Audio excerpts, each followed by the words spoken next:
کہ حکومت پاکستان نے گزشتہ دن ڈومیسٹک وائلنس بل کے نام سے سینٹ آف پاکستان سے ایک ایسا بل پاس کیا تھا جو دستور کے بھی خلاف تھا، اسلام کے بھی خلاف تھا، اور جو حقیقت میں ہمارے خاندانی نظام کے لیے ایک ٹائم بم تھا۔ میں نے اس وقت بھی سینٹ آف پاکستان کے فلور پر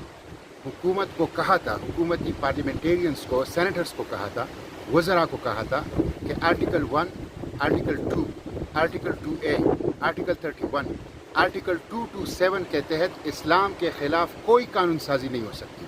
لہٰذا اس بل کو آپ آرٹیکل 229 کے تحت اسلامی نظریاتی کونسل CII بھیج دیں تاکہ اس پہ تمام مکاتب فکر کے علماء کی رائے اور ماہرین شریعت کی اوپینین لی جائے۔ لیکن میری اس تجویز کو، میری اس مطالبے کو حکومت نے رد کر دیا اور سینٹ آف پاکستان سے وہ بل پاس کر دیا۔ اس کے بعد جب عوام کو پتہ چلا کہ ایک ایسا بل امریکہ اور یورپ کے اشارے پر اور مغربی NGOs کے کہنے پر پاس کیا گیا ہے جو ہمارے خاندانی نظام کے لیے ٹائم بم ہے، اور اگر نافذ ہو گیا تو پورے خاندانی نظام کے تھاروپوں کو بکھیر دے گا، تو اس کے خلاف ایک عوامی مزاحمت شروع ہو گئی۔ اور اس عوامی مزاحمت کا نتیجہ ہے کہ آج خبر آئی ہے کہ وزیر اعظم پاکستان کے مشیر جناب بابر اعوان ایڈوکیٹ نے اسپیکر قومی اسمبلی اسد قیصر کو خط لکھا ہے کہ اس ڈومیسٹک وائلنس بل کو اسلامی نظریاتی کونسل بھیجا جائے۔ ہم اس کو ایک اچھا فیصلہ سمجھتے ہیں، مستحسن اقدام سمجھتے ہیں، لیکن ہم حیران ہیں کہ حکومت نے 100 جوتے اور 100 پیاز کھانے کی پالیسی کیوں اپنا رکھی ہے۔ بروقت ایسے مشورے جو آئین، دستور اور اسلام اور پاکستان کے مفاد میں ہو وہ قبول کیوں نہیں کرتی۔ اس لیے میں اس موقع پر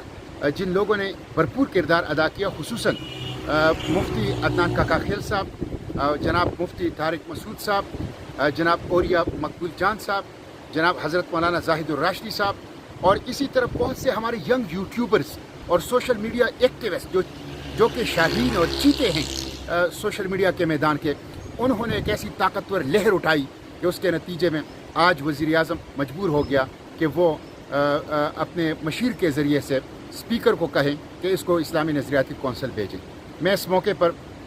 جو پارلیمنٹیرین سے PTI کے ان سے بھی پوچھنا چاہتا ہوں کہ وہ انگوٹھا چاپ نہ بنے، وہ ربڑ سٹیمپ نہ بنے، وہ دیکھیں، وہ پڑھیں، وہ سوچیں، وہ سمجھیں، اور وہ ایک پولیٹیکل سلیو کی طرح نہیں، ایک آزاد اور خود مختار پارلیمنٹیرین کی طرح اپنی رائے دیں۔ میں اس وقت یہ مطالبہ بھی کروں گا کہ جو وقف پراپرٹی بل ہے جو FATF کے اشارے کے اوپر پاس کیا گیا ہے اور جو صریح خلاف ہے اسلامی تعلیمات کے، اس کو بھی ریکنسیڈر کیا جائے، اور وقف پراپرٹی بل کے حوالے سے جو میں نے ترامیم جمع کی ہیں سینٹ آف پاکستان میں، اس کو کمپلیٹلی ایکسیپٹ کیا جائے تاکہ وقف پراپرٹی بل میں جو خطرناک مضمرات ہمارے مدارس کے لیے، مساجد کے لیے، ہماری خیراتی اداروں کے لیے چھپے ہوئے ہیں، اس کا سدباب کیا جا سکے۔ میں اس موقع پر حکومت سے بھی مطالبہ کروں گا کہ 11 بل FATF کے اشارے کے اوپر جو پاس ہو چکے ہیں ان کو بھی ریکنسیڈر کیا جائے، وہ اسلام سے، آئین پاکستان سے متصادم ہیں اور عوام اور پاکستان کے مفاد کے خلاف ہیں۔ میں جناب مفتی طارق مسعود صاحب سے، جناب مفتی عدنان کاکا خیل صاحب سے، جناب حضرت مولانا زاہد الراشدی صاحب سے، جناب اوریا مقبول جان صاحب سے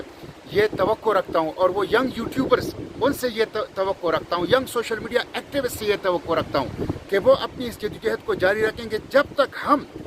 وقف پراپرٹی بل کو واپس نہ کر لیں حکومت کی، جب تک FATF کے جو 11 قوانین پاس ہوئے ہیں ان کو ہم واپس نہ کر لیں، ہم اپنی اس جدوجہد کو جاری رکھیں گے انشاءاللہ۔ عوامی بیداری نے ثابت کر دیا کہ عوامی بیداری نتیجہ دیتی ہے، عوامی بیداری کی صورت میں کامیابی ملتی ہے، اس لیے عوام کو جاگتے رہنا چاہیے، بیدار رہنا چاہیے، اسلام اور شاعر اسلام کی نگرانی اور پاسبانی کا فرض ادا کرتے رہنا چاہیے۔ بہت شکریہ۔